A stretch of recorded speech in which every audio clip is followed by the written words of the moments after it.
Over the 30 years I've been doing business coaching, one of the most significant things I've observed and learned is that your competitors can duplicate everything you have except your people. Hi, this is Ray Anderson. This is another lesson in leadership.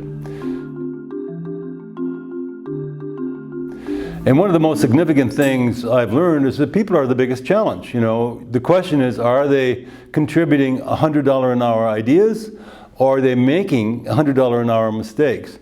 And these are the things that really CEOs spend a lot of time thinking about, because the wrong people can really make growth difficult and why a lot of people stop. So what I want you to think about is that most organizations, hiring is kind of an accident as opposed to a strategic purpose. And what I mean by that, most cases in these smaller organizations, somebody leaves and there's a frantic flurry to find a replacement, and usually it's done with the first person that comes in that seems to meet our criteria and has a good resume. But my experience with resumes has been this: you can find a person with 15 years of experience, and what you learn after they've been there 90 days is they literally had 1 year of experience 15 times. And you never get exactly what you need, so then you find yourself frustrated again. What I'd like you to think about, there's a concept in the industry called due diligence. And while it's not typically used for hiring, it applies here in a very important way. Due diligence in a broader sense is when you start to acquire new companies or be acquired, the acquiring company will have a due diligence, which means reasonable care to make sure what you say you do is what actually happens. So when they buy your company or you buy a company, you know what you're getting. The truth is that same principle applies to the hiring process and the strategy for you to build your resources. If you don't have a good design, you end up spending a lot of time and money on getting in people who are not a fit for your organization or really don't function in the way you expected. It's one thing to talk about a hiring strategy. It's another thing to actually implement it. For this purpose, I'm going to share with you a story of a female client I once had, and let's call her Darlene, who decided that she would approach her CEO to see if she could take on a plant manager role from her marketing role.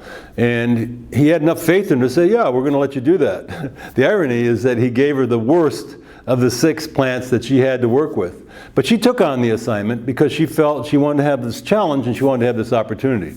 Now understand, when you do PVC pipe, it needs to run 24/7, because if you don't, the machines cool down, and to restart them, rewarm them is very difficult. So the only time they have shutdowns is on specific preventative maintenance periods a couple times a year. After she got there, she had a meeting with all the 4 shift supervisors, the guys who were responsible for this 24/7 operation. And she was trying to inform them as to the strategy she was interested in moving ahead on to move them from worst to first. After she had had a bit of time for this, they had obviously designated somebody to be kind of the leader, and he informed her that basically they were going to run the plant. They've been running it for a long time. They've had 3 plant managers, and if they needed her help, they'd come and get her. I used to describe Darlene as the Velvet Pitbull, and this didn't go well with her, so in a month she announced a reorganization. She got them together again and she said, things have changed. We're going to hire a plant superintendent who's going to manage the 4 shift managers. And we're going to elevate the skills of all those people. So what we really need is we need everybody in that position to have a degree, none of which these guys possessed. In a matter of a couple weeks, 2 of them had left on their own because they didn't like the new way things were going, and 2 of them accepted a lower position as technicians, but still valuable to the organization. The reason I'm sharing this, she knew that if she had the right people in the right positions, she could implement the strategy that she believed would take the company where it needed to go, particularly in this plant. And lo and behold, in 18 months, that plant went from the worst to the first, because she did her due diligence and reasonable care as to who was going to be running in the key positions inside the plant. And that's what I'm trying to share with you. When you understand where you're going and you hire by design instead of by default, things go better. Your competition cannot beat you if the people you have are superior to their people. So there's another dimension to this that's really important. When we talk about the strategy of having the right people on the bus, there is a common mistake I see, particularly in smaller organizations, which is this. They have a tendency to hire what they can afford, but they don't typically get what they need. Well, you're probably asking, what does that mean? If I can, I want to go back to the example I used of Darlene in the company that she grew from the worst to the first. Basically, I was her coach. And her company afforded her that opportunity because they felt it was important for her to have somebody sitting alongside of her as a listening post, as somebody who had some skill sets that she didn't possess because she was new at this, and they were willing to make that investment to make it happen.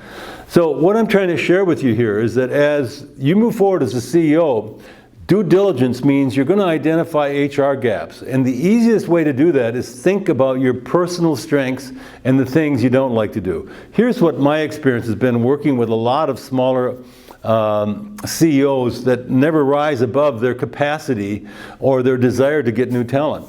They're leery of people coming in as consultants because they say, look, I've had bad experiences before. And yes, we all have. But the point is that when you have the right talent inside, it frees you up to be able to focus on the things you're good at and find other people to be able to compensate for your weaknesses. And the truth is, we all have them. When you learn how to outsource, either through direct hiring or through outsourcing consultants, or maybe even a PEO, which is a professional employer organization, you free yourself up to be able to focus on the things that you got into the business for in the first place. How do you make it better, stronger, faster, and safer for your clients, for your staff, and everybody in it?